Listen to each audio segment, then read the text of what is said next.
প্রিয় দর্শক, শুভ নববর্ষ। আপনাদের সবাইকে এই সময় অনুষ্ঠানে স্বাগতম। সঙ্গে আছি আমি এস আকাশ। নতুন স্বপ্ন ও নতুন আশা নিয়ে এলো নতুন একটি বছর 2017 খ্রিস্টাব্দ। ফেলে আসা বছরটিতে রাজনীতি কেমন ছিল, কিংবা অর্থনীতির দিকে যদি তাকাই তাহলে আমরা কি দেখতে পাই, এসব কিছু আমরা আজ আলোচনা করব। আজ আমাদের অতিথি দুজন, তাদের সাথে আপনাদের পরিচয় করে দিই। আমাদের সাথে আছে প্রফেসর ডক্টর সৈয়দ আনোয়ার হোসেন, ইতিহাস বিভাগ, ঢাকা বিশ্ববিদ্যালয় এবং রাজনীতি বিশ্লেষক, এবং আমাদের সাথে আরও আছেন কাজী সিরাজ, সাংবাদিক ও কলামিস্ট। আপনাদের দুজনকেই স্বাগত জানাচ্ছি। প্রথমে প্রফেসর সৈয়দ ডক্টর আনোয়ার হোসেন, আপনাকে দিয়ে শুরু করি। আজ মূলত আমরা যেহেতু বছরের প্রথম দিন আলোচনা শুরু করছি, খ্রিস্টীয় বছরের প্রথম দিন,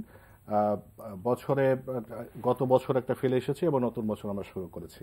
তো আমরা প্রথমে যদি রাজনীতির দিকে তাকাই, গত বছরের রাজনীতি কেমন ছিল, বিশেষ করে যদি আপনি এভাবে একটু বিশ্লেষণ করেন যে ক্ষমতাসীন আওয়ামী লীগ এবং প্রধান তাদের প্রতিদ্বন্দ্বী বিএনপি, তাদের যে আন্তঃসম্পর্ক কতটা কার্যকর ছিল বা কার্যকরের দিকে গেল কিনা। এই মুহূর্তে ফেলে আসা 365 দিন, আর সামনে 365 দিন আমাদের একটা ক্রান্তিকাল। আমাদের চোখ পেছনে যেমন আছে, সামনেও আছে। অনেকটা রোমক কিংবদন্তির দেবতা জেনাসের মতো। তার 4টে চোখ ছিল, পেছনে এবং সামনে। তো এই মুহূর্তে আমরা সবাই যেন জেনাস হতে চাই, সামনে পেছনে তাকাতে চাই। আপনি যেমনটা বলছিলেন যে ফেলে আসা 2016-তে রাজনীতির চালচিত্র, বাংলাদেশের রাজনীতির চালচিত্র যা বরাবর প্রতিদ্বন্দ্বিতামূলক, সাংঘর্ষিক, বৈরিতামূলক, তার থেকে খুব একটা ব্যতিক্রম হয়নি। তবে সূক্ষ্ম কিছু ব্যতিক্রম আমরা লক্ষ্য করেছি। সেটা হচ্ছে যে ক্ষমতাসীন আওয়ামী লীগ যথেষ্ট শক্তিশালী বোধ করেছে নিজেকে। তার কারণ অনেকটা ফাঁকা মাঠে গোলের মতো। বাংলাদেশে বিরোধী দল নেই, 2016-তে কোনো বিরোধী দল দেখিনি। সংসদে যে বিরোধী দল, তা অনেকটা গৃহপালিত বিরোধী দলের মতো। এবং তাও আবার একটা সমস্যা আছে, তারা সরকারেও আছে আবার বিরোধী দলেও আছে। ওই যে একটা কথা আছে, মেঠো প্রবচন, না ঘরকা না ঘাটকা। তো কাজে ওটাকে বিরোধী দল বলছি না আমি, বা কেউ বলবেন না আর কি। সরকার বললেও আমরা বলতে পারছি না, দুঃখিত। এক বিরোধী মহল আছে একটা, তারা বিরোধী দলের অবস্থান থেকে ছিটকে পড়েছে 2014 নির্বাচনে অংশ না নেবার জন্যে।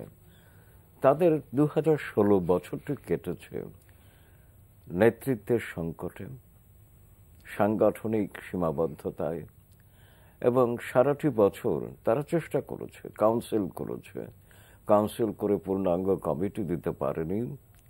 তবে এমন একটা ঘোষণা তাদের ছিল যে দল গুছিয়ে নেবে, কিন্তু দল গোছানোর ব্যাপারটা হয়নি সারাটি বছর। তবে সারাটি বছর তারা যা করেছে, আমরা দেখেছি যে প্রতিদিনই গণমাধ্যমে তাদের বিবৃতি এসেছে, বক্তব্য এসেছে, এবং সেই বক্তব্যগুলো সরাসরি সরকার বিরোধী বক্তব্য। এবং সরকারের পক্ষ থেকে লক্ষ্য করা গেছে যে বিরোধী মহল বিএনপিকে কোনো জায়গায় ছাড় দেবে না, এমন একটা দৃঢ় মনোভাব লক্ষ্য করা গেছে। তবে আমরা নৈর্ব্যক্তিক দিক থেকে বা বস্তুনিষ্ঠ নিরপেক্ষ দৃষ্টিকোণ থেকে যদি দেখি, যে বেশ কবার বিএনপি সরওয়ার্দী উদ্যানে সমাবেশ করতে চেয়েছে, সে অনুমতি পায়নি তারা। আবার 7ই জানুয়ারি অর্থাৎ 5ই জানুয়ারি আসছে, প্রতিবারই 14-র পর থেকে তারা পালন করে, দুটো দলই, ক্ষমতাসীন এবং বিএনপি। সে ব্যাপারেও তাদের একটা সরওয়ার্দী উদ্যানের সমাবেশের ঘোষণা আছে। অনুমতি পাবে কিনা সেটি কিন্তু প্রশ্ন রয়ে গেছে আর কি। তো এই যে অনুমতি না পাওয়া, আমার কাছে মনে হয় যে সংবিধানের চেতনা থেকে একটু বিচ্যুতি। কারণ সমাবেশ করবার অধিকার সংবিধান স্বীকৃত। যদি আইন শৃঙ্খলায় কোনো সমস্যা না হয়, নিরাপত্তার কোনো বিঘ্ন না হয়, তাহলে যে কোনো ব্যক্তিকে, যে কোনো সংগঠনকে, ব্যক্তি নয় সংগঠনকে সমাবেশ করবার সুযোগ দিতে হবে।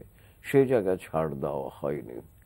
আর একটি সূক্ষ্ম ব্যাপার, যে মার্কিন অধ্যাপক সেইমুর মার্টিন লিপসেট তিনি গণতন্ত্র নিয়ে বেশ কিছু লিখেছেন আর কি। তার একটি লেখায় লক্ষ্য করছে, তিনি বলেছেন যে গণতন্ত্রের ন্যূনতম পূর্ব শর্ত হচ্ছে দলগুলোর মধ্যে আন্তদলীয় একটা প্রাতিষ্ঠানিক প্রতিযোগিতা, নিয়ম নীতি মেনে। তো আমরা বাংলাদেশে লক্ষ্য করেছি যে প্রাতিষ্ঠানিক প্রতিযোগিতা নেই, যা আছে প্রাতিষ্ঠানিক বৈরিতা বা সংঘর্ষ। সেই অচল আয়তন থেকে কিন্তু 2016 বেরিয়ে আসেনি। তবে সামগ্রিকভাবে একথা বোধ বলা যায় যে 2016 রাজনীতি ছিল উত্তাপহীন। উত্তাপ না হওয়ার, সৃষ্টি না হওয়ার কারণটা হচ্ছে শক্তিশালী কোনো বিরোধী মহল বা দল মাঠে নামতে পারেনি। এবং এখানে কিন্তু কোনো জাতীয় ইস্যু নিয়ে কোনো কথা হয়নি সারাটি বছর। আমি দেখেছি ওই ক্ষমতা কেন্দ্রিক কথা, ক্ষমতায় যাওয়া, ক্ষমতায় থাকা, এর বাইরে কিছু ছিল না। কাজী সিরাজ, আপনি সাংবাদিক এবং লেখালেখি করছেন, আপনি তীক্ষ্ণভাবে নজর রাখেন এই রাজনৈতিক বিষয়গুলোর উপরে, আপনি লেখালেখি করেন, আপনি লিখেছেনও। এখন আপনি একই প্রশ্ন আপনার কাছে, গত বছরের রাজনীতিকে আপনি কিভাবে স্টাডি করেন? ধন্যবাদ আপনাকে। গত বছরটা অন্য বছরের, এর আগের বছরের তুলনায় যদি আমরা বিবেচনা করি, রাজনৈতিক অঙ্গনটা শান্ত ছিল। এখানে কোনো অশান্তি, সরকারের জন্য অস্বস্তিকর কোনো কিছু হয়নি। এখানে অন্য যে প্রশ্নগুলো এসছে, গণতান্ত্রিক অধিকার, সাংবিধানিক অধিকার, এগুলো তো বটেই, এটা অন্যায়। এটা রাজনীতি নিয়ে আসল কথা হচ্ছে দেশের রাজনৈতিক কর্মকাণ্ডের রাজনীতি, যেটা এক দলের রাজনীতি আছে, সেটা হচ্ছে ক্ষমতাসীন দলের রাজনীতি, সরকারি দলের রাজনীতি। অন্য দলকে রাজনীতি করার যে স্পেস দেওয়া উচিত, সেই স্পেস দেওয়া হচ্ছে না। খালি দেওয়া হচ্ছে না একদিকে সরকারের, আরেকদিকে যারা স্পেস নেয়ার তারাও অক্ষম সেই স্পেস করে নিতে। সবসময় রাজনীতিতে যারা ক্ষমতা থাকে তারা ফুল বিছিয়ে রাখে না অপোজিশনের জন্য, তারা একেবারে মালা নিয়ে দাঁড়িয়ে থাকে না যে আপনাদেরকে বরণ করব। রাজনৈতিক প্রতিপক্ষে আমাদের যে অভিজ্ঞতা পাকিস্তান আমল থেকে আমরা যেটুকু দেখেছি, সেখানে প্রতিপক্ষ যারা আইয়ুব খান, ইয়াহিয়া খানের মতো ক্ষমতাসীন দল, সরকার প্রধানদের মোকাবিলা করে তো এদেশে রাজনীতি হয়েছে, এদেশে আন্দোলন হয়েছে এবং শেষ পর্যন্ত একটা যুদ্ধ হয়েছে, যুদ্ধ করে দেশ স্বাধীন হয়েছে বাংলাদেশ। তো সেখানে জায়গা করে নিতে হবে, জায়গা করে নিতে পারেনি প্রধান বিরোধী সরকারি দলের যে প্রধান বিরোধী দল প্রতিপক্ষ, তারা সেই সুযোগ করে নিতে না পারার মূল কারণটা হচ্ছে তাদের নেতৃত্ব দুর্বলতা, সাংগঠনিক যে দুর্বলতা আছে, নেতৃত্বের ব্যর্থতাই বলবো। এটা কারণও আছে। একটা রাজনৈতিক দল তো আমরা যেটা অভিজ্ঞতা আমাদের, যেগুলো আমরা দেখেছি ছাত্র জীবন থেকে, রাজনীতির সাথে আমাদের সংশ্লিষ্টতা ছিল, একদম প্রত্যক্ষভাবে পড়েও ছিল। রাজনীতি তো কোনো রাজনৈতিক নেতারা, রাজনৈতিক কর্মীরা, রাজনৈতিক দল চালাবেন রাজনীতিবিদরা। আপনি এই যে কোরবানের সময়, বকরিদের সময় 5 লাখ টাকা দিয়ে খাসি বিক্রি হয়, সে খাসি দিয়ে হাল চাষ করতে পারবেন? পারবেন না। গরুর দাম 30-40 হাজার টাকা হলেও হাল চাষ করার জন্য গরুই লাগবে। রাজনীতি দুর্বলতা থাকতে পারবে, রাজনৈতিক দলের নেতা কর্মীদের দুর্বলতা থাকবে, সবলতা থাকবে, সমালোচনা থাকবে, কিন্তু তারপরও রাজনীতি করবেন রাজনীতিবিদরা এবং রাজনৈতিক দলকে নেতৃত্ব দেবেন রাজনীতিবিদরা। এখন প্রধান বিরোধী দলে, এখন আমি জানি ওনারা এগুলো ভালো লাগবে না কথাগুলো, প্রধান রাজনৈতিক দলে রাজনৈতিক নেতৃত্বের শূন্যতা আছে। মূলত কিছু লোকজন আছে রাজনীতির সঙ্গে সংশ্লিষ্ট, কিন্তু এরা to make the committee ornamental আমার মনে হয় আছেন। নীতি নির্ধারণী জায়গায়, কর্মসূচি প্রণয়নের ক্ষেত্রে এদের কোনো ভূমিকা আছে বলে মনে হয় না। তো এখন একটা কাজ করতে পারে, যারা পর্দার আড়ালে থেকে, দলের নেতৃত্বে না থেকে, সংগঠনের দায়িত্বে না থেকে কাজগুলো করছেন, তাদেরকে সংগঠনের দায়িত্বে নিয়ে আসলে হয়, তাদেরকে নেতৃত্বে বসিয়ে দিলেই হয়, তাহলে এই প্রশ্নগুলো আসতো না। তো এখন এই কারণে ভুল সিদ্ধান্তগুলো ভুল হয়েছে, ভুল সিদ্ধান্তের কারণে পস্তাচ্ছে এখন যে ক্ষতির মুখোমুখি হয়েছে এটা তো বটে। একদিকে নেতৃত্বের দুর্বলতা আছে, সংকট আছে, ব্যর্থতা আছে, আরেকদিকে হচ্ছে সাংগঠনিক দুর্বলতা। তারা সাংগঠনিক যত কথাই বারবার 2014 সালের নির্বাচনের পর থেকে তারা বলেছেন যে সংগঠন গুছিয়ে তারা আবার সরকার পতনের আন্দোলন শুরু করবেন, কিন্তু তারা সেটা পারেননি। তবে এটা একটা সত্যি কথা যে গত বছরটি দুটি রাজনৈতিক দলের জন্য একটা ভালো খবর ছিল। দুটি রাজনৈতিক দলই তাদের জাতীয় সম্মেলনটি করতে পেরেছে। বড় দুটো সমাবেশের দুটো জাতীয় সম্মেলন হয়েছে, সারা দেশ থেকে নেতা কর্মীরা এসছেন। কিন্তু নেতৃত্ব নির্মাণের ক্ষেত্রে বিশেষ করে বিএনপিতে আমাদের সঙ্গে যতটুকু যোগাযোগ সংবাদপত্রের কর্মী হিসেবে যদি পাই, সাধারণ কর্মীদের সাধারণত নেতৃত্বে জাতীয় কাউন্সিলে যেটা হয় নিচের দিকে যে কর্মী মানে তৃণমূলের নেতা কর্মীদের চিন্তা ভাবনার একটা প্রতিফলন ঘটে, কিন্তু এখানে তেমন একটা ঘটে। মহাসচিব সম্মেলন হয়ে গেছে, মহাসচিবকে আবার মহাসচিবের দায়িত্ব নিতে অনেক সময় অপেক্ষা করতে হয়েছে। অন্য ক্ষেত্রেও যেটা হয়েছে, সবার একটা ধারণা ছিল বিএনপি সম্পর্কে একটা সমালোচনা আছে, বিশেষ করে 1998 সালে জামাতে ইসলামীর সঙ্গে বিএনপি ঐক্যজোট করার পর থেকে একটা দুর্নাম আছে যে বিএনপি জামাতের সঙ্গে গাঁটছড়া বেঁধে এখন জামাতের রাজনীতি দ্বারা প্রভাবিত, আদর্শের দ্বারা প্রভাবিত, এবং বিএনপির লোকজন বিএনপি যারা করে তাদেরকে অনেকে বাইরের সমালোচক তাদেরকে রাজাকার বলে, অত তারা রাজাকার ছিলেন না। তো এই জায়গা থেকে বেরিয়ে আসার যে কাজগুলো ছিল সে কাজগুলো বিএনপি করেনি। এই নতুন কমিটি যখন করলো সবার ধারণা ছিল, বিশেষ করে মুক্তিযুদ্ধের পক্ষে এখনো বিএনপি প্রচুর লোক, এগুলো আমিও চিনি, আপনিও চিনেন, আমিও চিনি, সবাই চেনে, অনেক লোক আছে, এবং দলটি গঠন করেছেন মুক্তিযুদ্ধের একজন সামনের সারির লোক, যিনি আমি মেজর জিয়া বলছি, এই কণ্ঠস্বর এখন সবার কানে কানে যারা বয়স হয়েছে তারা আছে। সেই দল এবার একটা সুযোগ ছিল, অনেকের প্রত্যাশা ছিল 4 জন ভেটারান ফ্রিডম ফাইটারকে তারা তাদের স্ট্যান্ডিং কমিটির 4টে পদ খালি করে আনতে পারত। শাহ মোয়াজ্জেম হোসেন, আবদুল্লাহ আল নোমান, মেজর হাফিজ, সাদেক হোসেন খোকা, অনেকেরই প্রত্যাশা ছিল এই 4 জন মুক্তিযোদ্ধাকে যদি তারা স্ট্যান্ডিং কমিটিতে আনতো তাইলে বিএনপি সম্পর্কে যে রাজাকারের দল হয়ে গেছে বিএনপি, এই অপবাদটা ঘুচাতে পারত অতি সম্প্রতি। তারপর একটা হচ্ছে, আরেকটা হচ্ছে রাজনীতিতে আরেকটা হচ্ছে যে তারা ব্যর্থতার জন্য পারুক আর না পারুক তারা পারে না, সরকার তো সক্ষমতার পরিচয় দিয়েছে। তার সংসদে যে বিরোধী দল আছে এটা সবাই জানে কি, তারাও মনে করে, আওয়ামী লীগও মনে করে তাদের মূল প্রতিপক্ষ হচ্ছে বিএনপি। বিএনপিকে তারা অত্যন্ত সক্ষমতার সঙ্গে মোকাবিলা করতে পেরেছে তাদের নেতৃত্বের ব্যর্থতা এবং সাংগঠনিক দুর্বলতার জন্য। কিন্তু জনগণের সমর্থন যে বিএনপির এখনো কি পরিমাণ, সম্প্রতি নারায়ণগঞ্জে যে নির্বাচনটি হয়েছে এটা থেকে এটা প্রমাণ হয়। অনেকে বলে বিএনপি নাই, বিরোধী দল নাই, শেষ হয়ে গেল, এরকম অনেক কমেন্ট শুনি, কিন্তু বিএনপি যে আছে জনগণের মধ্যে এটা প্রমাণ হচ্ছে নারায়ণগঞ্জে আইভির মতো একটা আইকন বলা হয় তাকে, ওখানে তার বিরুদ্ধে একদম নতুন প্রার্থী, রাজনীতির সঙ্গে তেমন সম্পর্ক নাই, তাকে দিয়েছে একমাত্র ধানের শীষ মার্কা বলে 1 লক্ষ ভোট পেয়েছে। নারায়ণগঞ্জ সিটি কর্পোরেশনে 1 লক্ষ ভোট বিএনপির এই অবস্থায় পাওয়া ছোটখাটো ব্যাপার। কাজে বিএনপি নাই, শেষ হয়ে গেছে, এইটা যারা বলে আবার বলে সত্যি কথা বলে না। বিএনপির নেতৃত্বের দুর্বলতার জন্য এগুলো হয়েছে। তবে এই বছর রাজনীতিতে কিছু কিছু জিনিস এসছে। বিএনপি গত কয়েক বছর ধরে 2-3 বছর ধরে সরকারের সঙ্গে একটা ডায়লগে যেতে চাচ্ছে, সরকারকে পাত্তা দেয় না, কিন্তু এবার নির্বাচন কমিশন গঠনকে কেন্দ্র করে ডায়লগের একটা স্পেস ওপেন হয়েছে। রাষ্ট্রপতি যদিও এটা ভিন্ন ধরনের, তবুও একটি অসাংবিধানিক বিষয় নিয়ে হলো, যেমন এই যে সার্চ কমিটি, সংবিধানে নাই কিন্তু আইন নাই, তবুও রাষ্ট্রপতি নিয়োগ দেবেন, তবু এটা নিয়ে আলোচনার একটা সূচনা করেছেন রাষ্ট্রপতি এবং বিএনপিকে দাওয়াত করেছে, বিএনপি সেখানে গেছে। অর্থাৎ সরকারের সঙ্গে যে কোনো পর্যায়ে আলোচনার একটা সুযোগ সৃষ্টি হয়েছে এবং মনে হয় পরবর্তীকালেও আগামী নির্বাচনকে কেন্দ্র করেও এটা কন্টিনিউ করবে। কাজে রাজনীতিতে এটা একটা ফলদায়ক বিষয় আমি মনে করি। আচ্ছা, প্রফেসর আনোয়ার হোসেন, যেটা উনি বলছিলেন যে রাষ্ট্রপতির যে সংলাপ, সেটা অনেকেই এটা এরকম করে বলেছেন যে গত বছর তো গতানুগতিক রাজনীতি ছিল, আপনিও বলেছেন যে নিরুত্তাপ ছিল, উত্তাপ ছিল না। তো বছর শেষের দিকে এসে আমরা দুটো ঘটনা লক্ষ্য করি, একটা হলো নারায়ণগঞ্জ নির্বাচন হওয়া সুষ্ঠুভাবে এবং রাষ্ট্রপতির সংলাপ রাজনৈতিক দলগুলোর সাথে নির্বাচন কমিশন কেন্দ্র করে। এই যে কিছুটা হলো আলোক বর্তিকার যে আভাস, এটাকে কি আমরা সামনের দিকে কোনো ভালো কিছুর আভাস দিচ্ছে কিনা? উত্তাপহীন রাজনীতিতে 2016 শেষ দিকে আমরা সবাই মেনে নিয়েছি যে নারায়ণগঞ্জ সিটি কর্পোরেশন নির্বাচন এবং রাষ্ট্রপতির নেতৃত্বে যে সংলাপ, দুটোই কিন্তু ইতিবাচক বাক বদলের সূচক। এখন প্রশ্ন হচ্ছে যে নারায়ণগঞ্জ সিটি কর্পোরেশন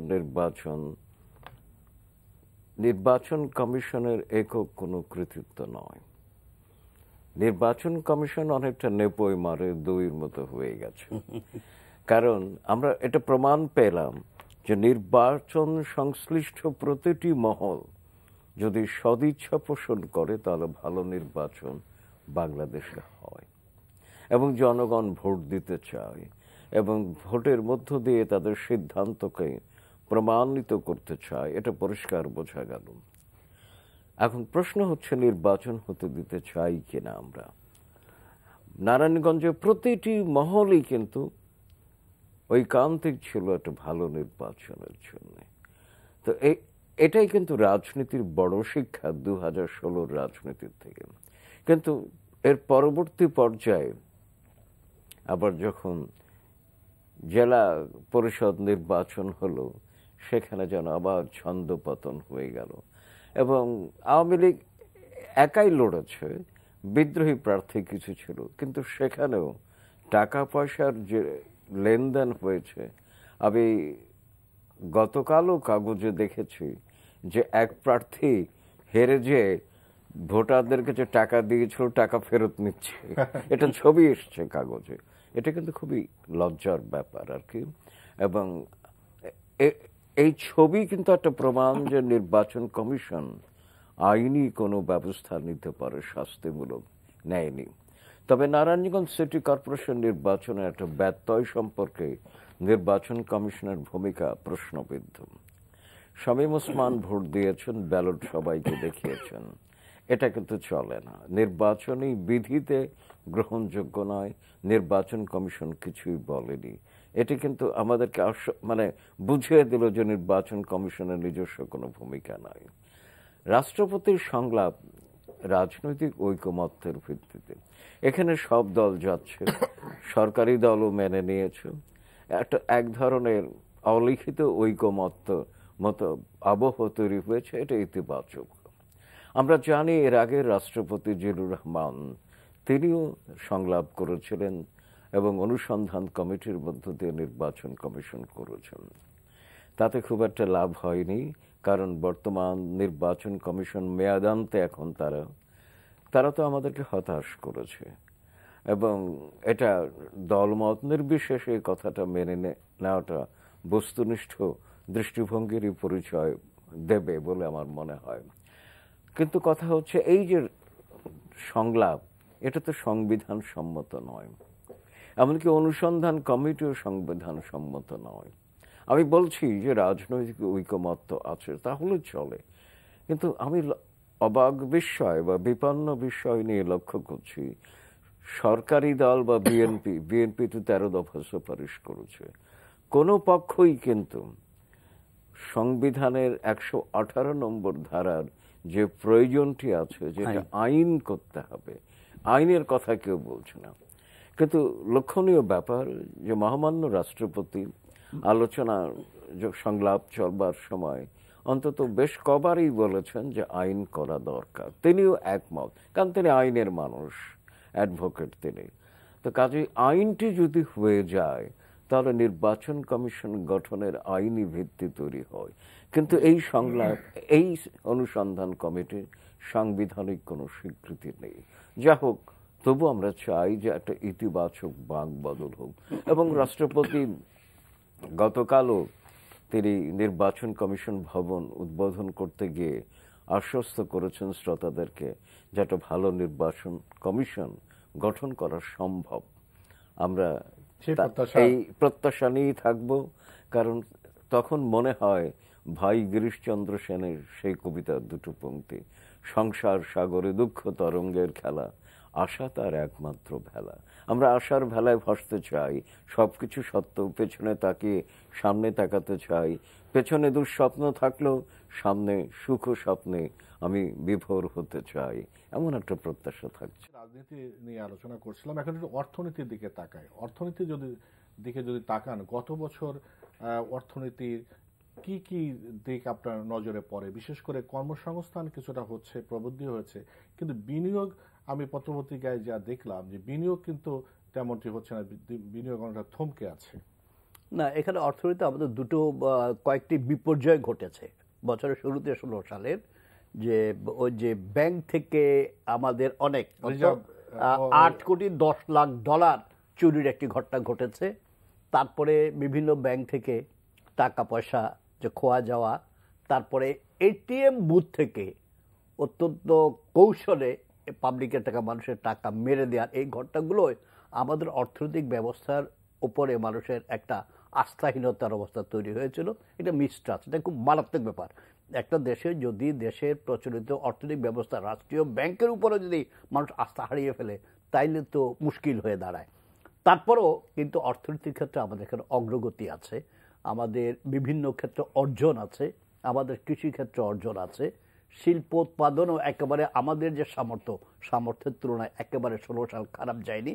এবং প্রবৃদ্ধির ক্ষেত্রে আপনি যদি লক্ষ্য করেন যে 6%-এর উপরে আমরা কখনো প্রবৃদ্ধি চিন্তা ভাবনা করিনি, বাট দিস ইয়ার 2016 সালে এটা 7 ক্রস করেছে বলে বলা হচ্ছে এবং আন্তর্জাতিক মহলও এটা স্বীকার করছে।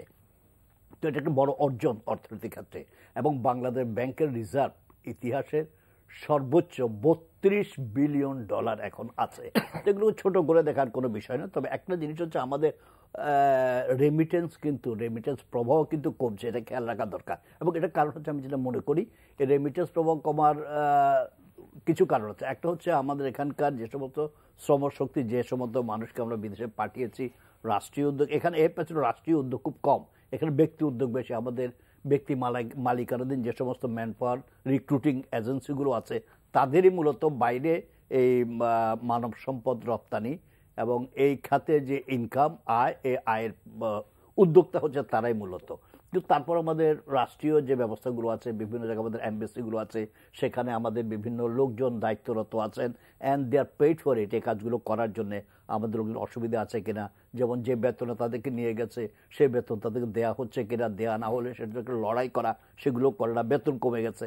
2 নাম্বার হচ্ছে টাকা, এই যে মূল জায়গা দিয়ে সৎভাবে টাকাগুলো আমাদের এখানে আসার যে ব্যবস্থা, সেই ব্যবস্থা নানা জটিলতা আছে। জটিলতার কারণে হুন্ডির মাধ্যমে টাকা ঢুকা আসে, হুন্ডির মাধ্যমে টাকা ঢুকা আসায় এটা আসার দুটো কারণ। একটা হচ্ছে পয়সাগুলি খরচ কম হয়, দ্রুত আসে। আরেকটা হচ্ছে টাকা দেশে পাঠিয়ে দেশের অবস্থায় মানুষ হতাশ, অনিশ্চিত। এই যে ব্যাংকিং খাতে এই যে অনিয়ম, আমি টাকা পাঠাবো, ব্যাংক থেকে আমার টাকা নিয়ে যাবে আরেকজন, এগুলো অনাস্থার কারণগুলো আছে, এগুলো লক্ষ্য করা দরকার। এবং সেখানে আমাদের দূতাবাসের যে লোকগুলো আছে তারা সঠিকভাবে কাজকর্ম করে না, তারা সেখানে খায় আর ঘুমায় বোধ হয়, নাহলে এই কাজগুলো হওয়ার কোনো কথা না, এই কাজগুলো করতে পারতো। অর্থনীতির ক্ষেত্রে এগুলো অর্জন আছে। আর আমাদের রপ্তানি আয় বেড়েছে 2016 সালে, তো এগুলো হয়েছে। গার্মেন্টসের ক্ষেত্রে এখনো যে ধস সারা দুনিয়াতে অর্থনৈতিক ক্ষেত্রে আমাদেরকে স্পর্শ করেনি, এটা আমাদের একটা বড় কৃতিত্ব। আমাদের দেশের সরকারকেও কৃতিত্ব দিতে হবে, নিশ্চয় তারা তো এটা ভালো করে হ্যান্ডলিং করেছেন। যে আন্তর্জাতিক অর্থনৈতিক ধস 16 সালেও আমাদেরকে স্পর্শ করেনি। আমাদের গার্মেন্টসের উপর নানা হামলা হয়েছে, নানা আক্রমণ হয়েছে, আন্তর্জাতিকভাবে হয়েছে। আমাদের এখানে তথাকথিত কিছু শ্রমিক নেতা ওদের বন্ধু সেজে, গার্মেন্টস শ্রমিকদের বিশেষ করে বন্ধু সেজে, আপন সেজে যে সমস্ত কাজগুলো করেছে, কার্যত তারা আন্তর্জাতিক চক্রান্তকারীদের অর্থে লালিত পালিত হয়ে আমাদের শিল্পকে ধ্বংস করে আমাদের এই খাতটাকে অন্য জায়গায় পাঠিয়ে দেওয়ার ব্যবস্থা করার জন্য কাজগুলো করেছিল। এটার জন্য ক্ষতিগ্রস্ত। তারপরও কিন্তু এরপরও আমাদের গার্মেন্টস খাত অন্তত আশাব্যঞ্জক একটা ভূমিকা পালন করেছে 2016 সালেও। এটা যদি অব্যাহত থাকে 2017 সালে আরও ভালো হতে পারে। এবং এটার সাথে এটাও ব্যক্তি উদ্যোগ।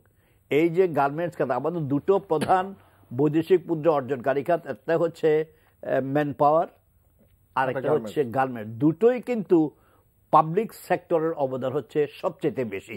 এখানে সরকার যদি আরও উদ্যোগী হয়, সরকারের যে লোকগুলো বিভিন্ন জায়গায় আছে এগুলো করা, বাজার খোঁজা, মার্কেট খোঁজা, সেখানে সবাই দেখভাল করা, তাইলে আমার মনে হয় 2017 সালে এটা আরো ভালো হতে পারে।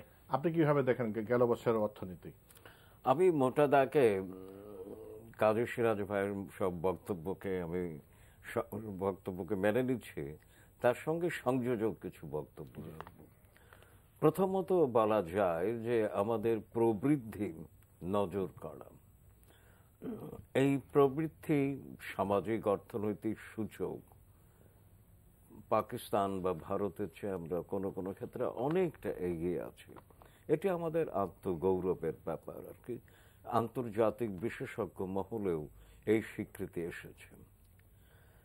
কিন্তু প্রবৃদ্ধি কিন্তু উন্নয়ন নয়।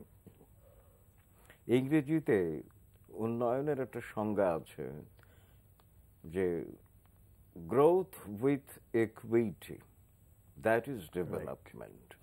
সমতা ভিত্তিক প্রবৃদ্ধি, অর্থাৎ প্রবৃদ্ধির মাধ্যমে অর্জিত সম্পদের সুষম বণ্টন, সেই জায়গাটিতে কিন্তু ঘাটতি রয়ে গেছে। আমরা যা অর্জন করেছি তাতে স্বস্তি পেয়েছি, আত্মপ্রসাদ পাচ্ছি, শ্লাঘাবোধ করছি, কোনো সন্দেহ নেই। সরকারকে কৃতিত্ব দেব, কিন্তু কৃতিত্ব দেওয়ার সঙ্গে সঙ্গে এটা আমার ভুলে গেলে চলবে না যে এই জায়গাটিতে একটা ঘাটতি রয়ে গেছে। বাংলাদেশে কিন্তু আঙুল ফুলে কলা গাছ বা আঙুল ফুলে তাল গাছ বট গাছ হওয়ার মতো অনেক মানুষ 2016-তে দেখেছি, এবং কালো টাকার মালিকের সংখ্যাও বেড়েছে। কিন্তু অর্থনীতি খাতে সুশাসন বলতে যা বোঝায় তার যে যথেষ্ট অভাব ছিল তার প্রমাণ আমার কেন্দ্রীয় ব্যাংকের রিজার্ভ চুরি হওয়া। কাজে সুশাসন শুধু মাঠ পর্যায়ে নয়, অর্থনীতি সংস্কৃতি সব পর্যায়ে আমার সুশাসন দরকার। সে অর্থনৈতিক সুশাসনটি যথেষ্ট ঘাটতি ছিল। এবং আরো একটা সমস্যা হচ্ছে গণদারিদ্র্য হয়তো কমেছে সামগ্রিকভাবে বলা যায়, কিন্তু ধন বৈষম্য বেড়েছে, প্রকটভাবে ধন বৈষম্য বেড়েছে। এবং এই জায়গাটি আমি খুবই চিন্তিত যে বাংলাদেশ কোন পথে এগোচ্ছে। আমার ধন বাড়ছে কিন্তু ধন বৈষম্য বাড়ছে কেন? বিত্তবানের সংখ্যা বাড়ছে, দরিদ্রের সংখ্যাও কিন্তু কম হচ্ছে না। এবং এই সময়টিতে আমি লক্ষ্য করেছি 2016-তে খাবারের পণ্য দাম বেড়ে গেছে, ওষুধের দাম বেড়ে গেছে, অর্থাৎ মানুষের নিত্য প্রয়োজনীয় দুটো পণ্য দাম বেড়ে গেছে। বাজার উপরে কোনো নিয়ন্ত্রণ কোনোভাবে দেখেনি।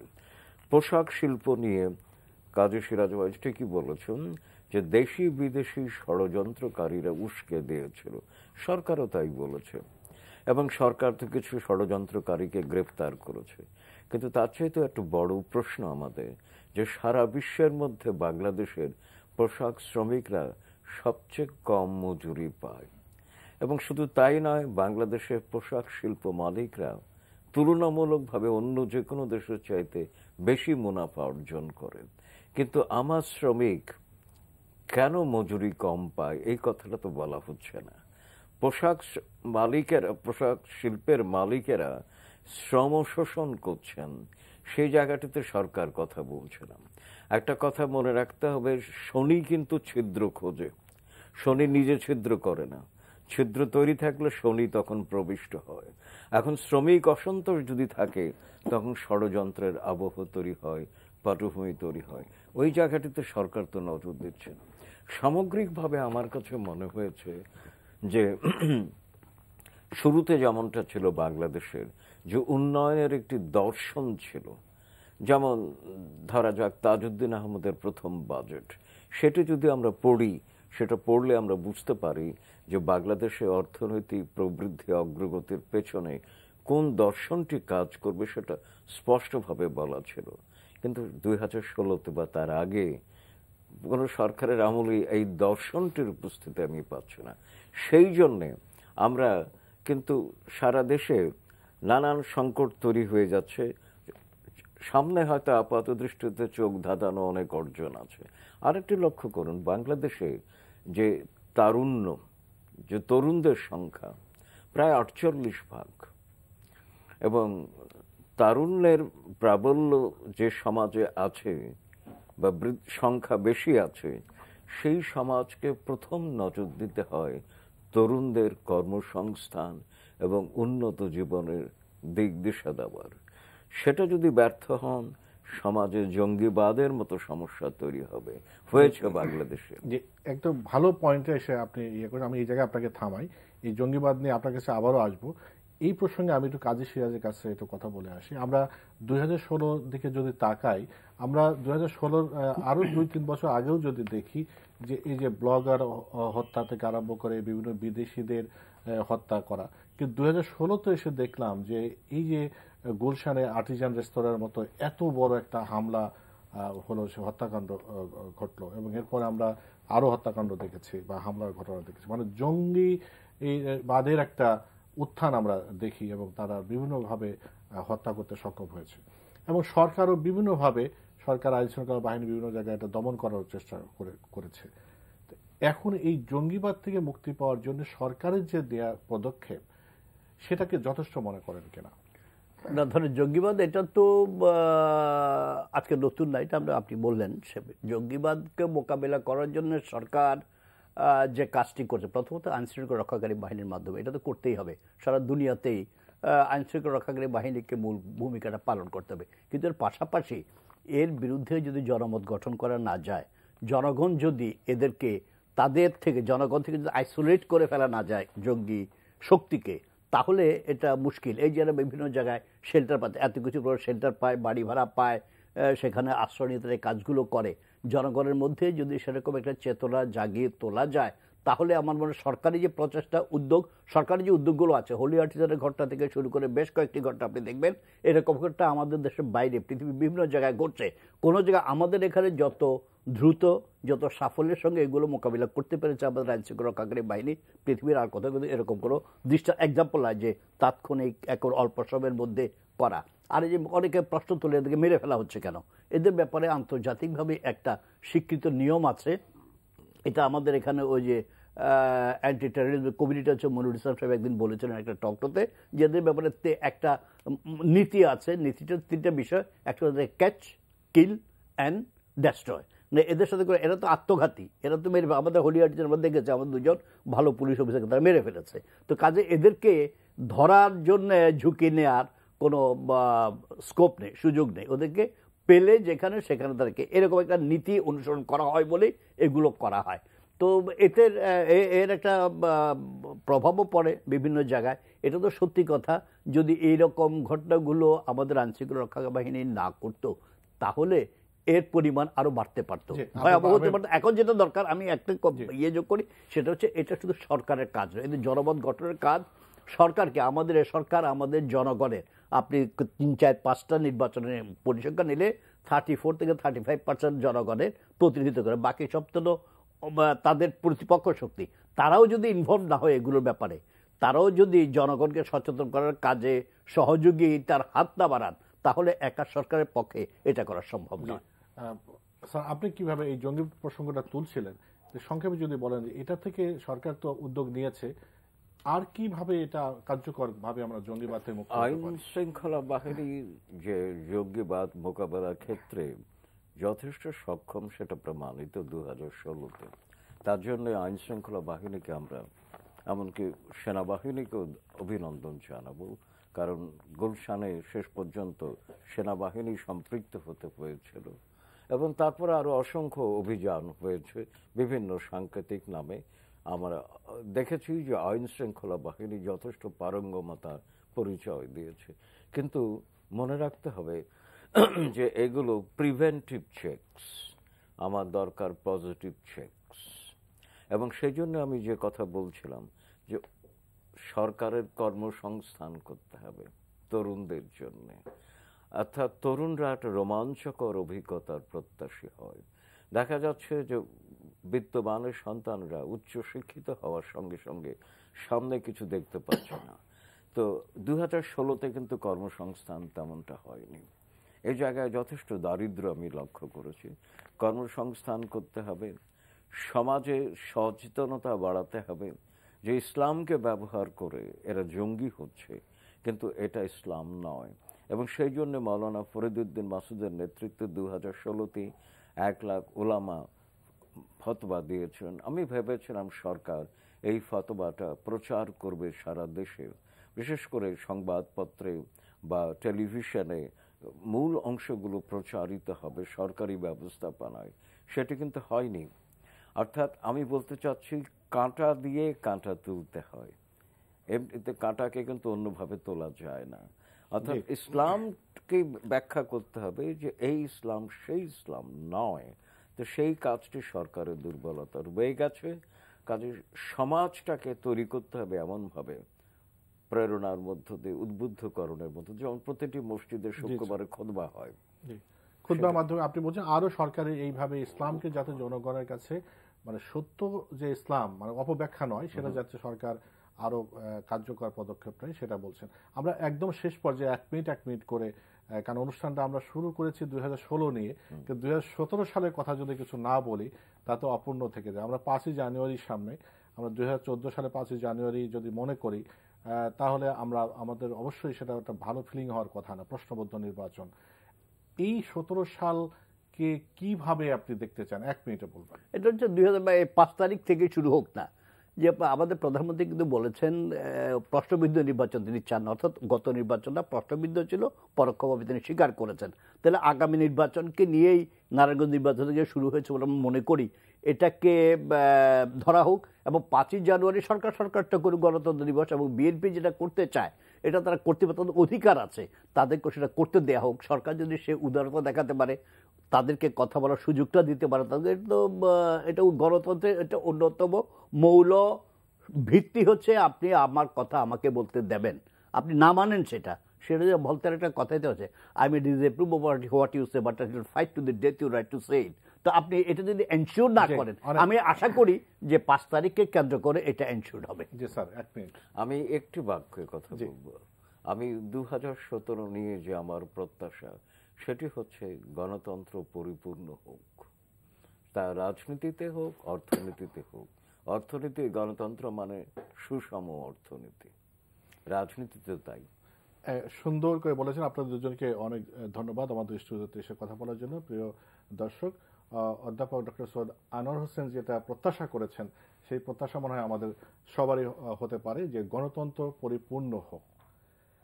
এই 2017 সাল সবার জন্য মঙ্গলময় হোক, সবার মঙ্গল কামনা করি।